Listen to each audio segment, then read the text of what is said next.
Alright guys, on today's episode of Let's Not Try to Break Anything, we're going to remove the crankshaft pinion right here and then split our engine cases and see what we have. So to do this, I've got a special tool that is made to do just this job. So there's 3 spots where you got a flat spot just for these to go onto. So I need to unscrew this all the way, I think. There we go. And then it should latch on in the spots. Let's see here. There we go. There we go. Yeah, it feels pretty good. So now we'll screw down on this to tighten them down. That way nothing comes loose here. All right, then the next thing to do is just tighten up on this. So we're tightening this up. All right, so our puller is in place.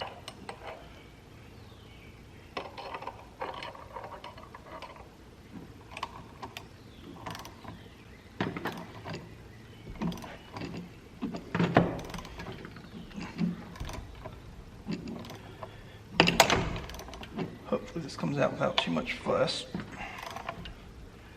It looks like it is coming already. Guys, a better view here. You can see it starting to separate in here. So the tool is working as intended, which is always good.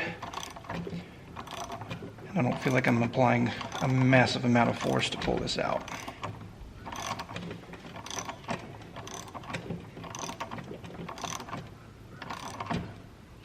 You can see that's backing out.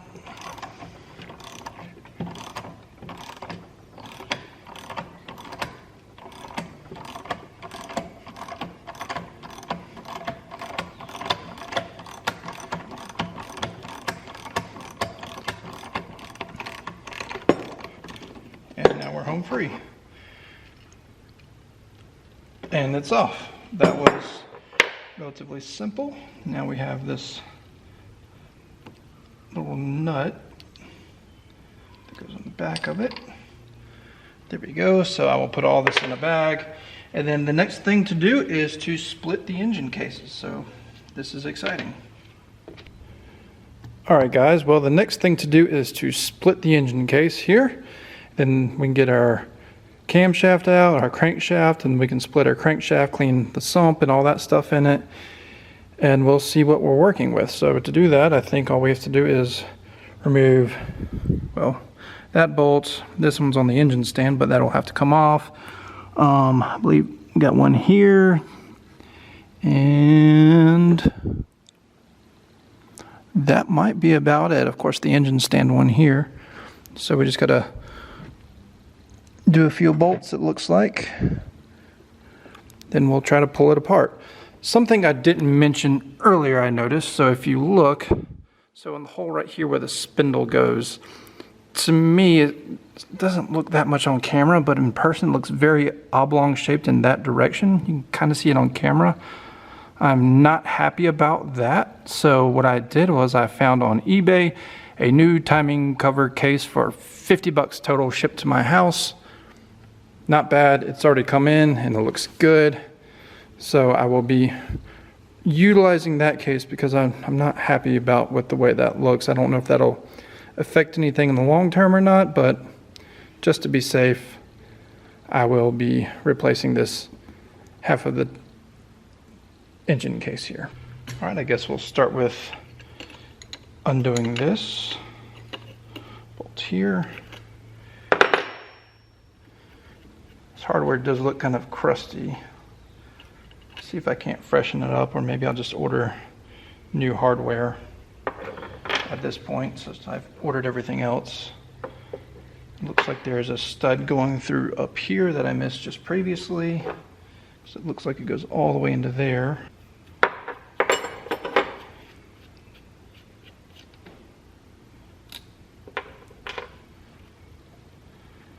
Yeah, that stud goes through there and looks like it holds the engine case together up there.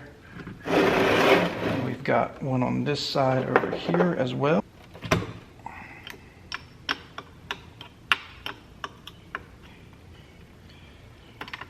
This one is a 5/16 Whitworth.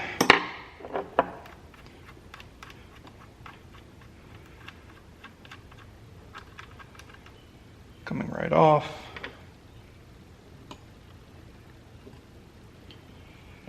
And then now it looks like we just have the bottom.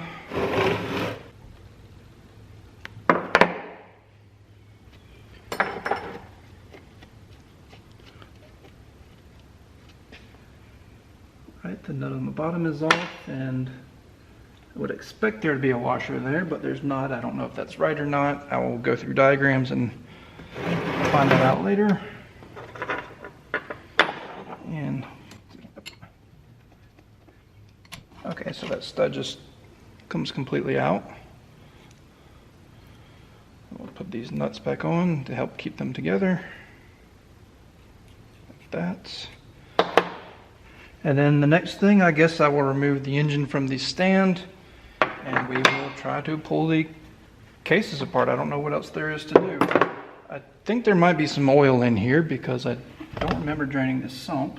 All right, so I have it off the stand and I was looking at it, and on the bottom, there's like a flathead screw right there, and it looks like it's holding the cases together as well. Let's go ahead and take this screw out. All right, so the screw is in there pretty tough, so I've got me a impact screwdriver here. See if we'll get this broken loose. There it goes. I love this thing. As you can see, it's been well loved by myself. Get these stubborn screws out without stripping them. I think that's just a little cheapo Amazon one that I've had for years. And now we've got the screw out. This very coarse thread. There's another flathead right there.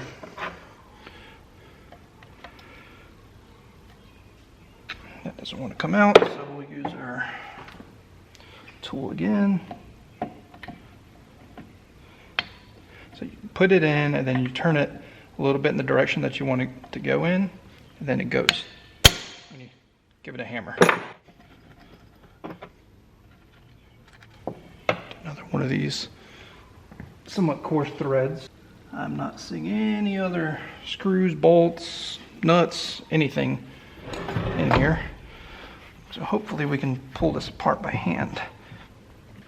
I don't know if you can see on camera, it's starting to come apart right here, which is good. All right, I was wiggling a bit and no drama. So here is our timing side here, with the bearing in there. I don't think I've ordered a bearing for my new timing side case, so that'll be on the list. And here we go. Here's this dreaded camshaft. And it had an engraving on it, and it says Norris number R, 104 degrees LC, JS, and then 32288. It's all been engraved on it. I'm not sure what much of that means, but there's a little bit of light pitting on the cam. So there's a chance I would have replaced this anyway. But now I've got no choice because I've lopped the end off. There we go.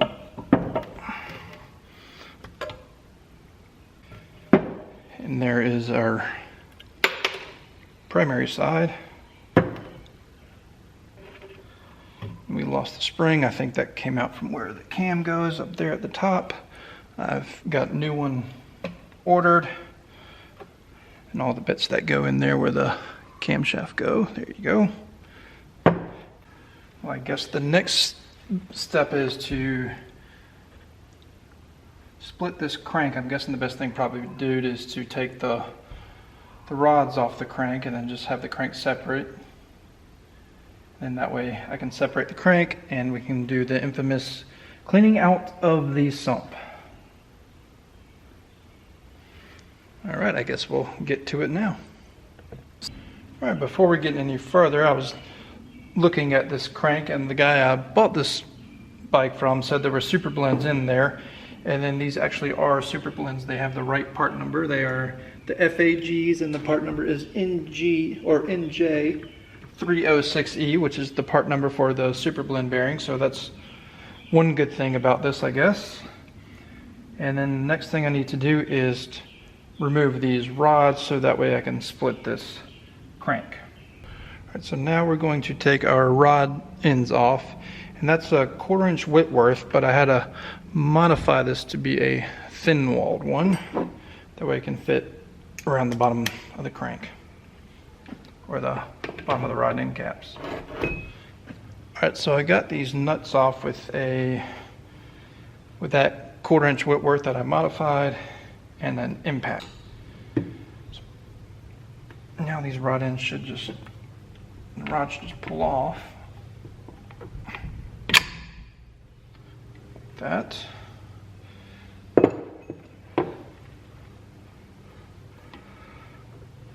we go.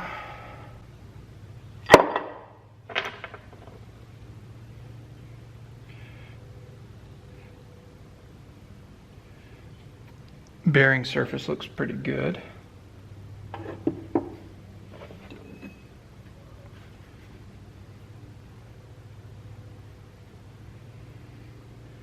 That one looks pretty good too. Doesn't look like it has many miles on those bearings.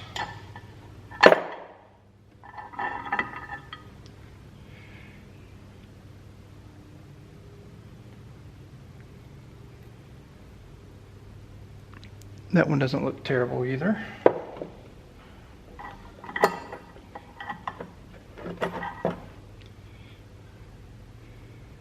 That one actually looks really good.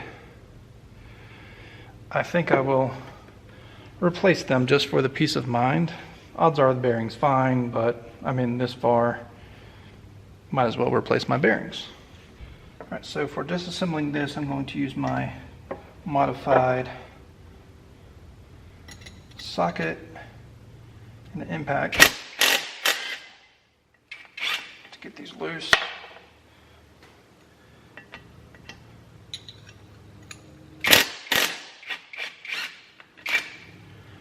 Seems to be the tool for the job. All right, the last two have locking tabs I need to fold down before I can undo them. So let me get a flathead and undo that. All right guys, now that I've gotten the nuts off, I'm going to gently try to get these bolts out.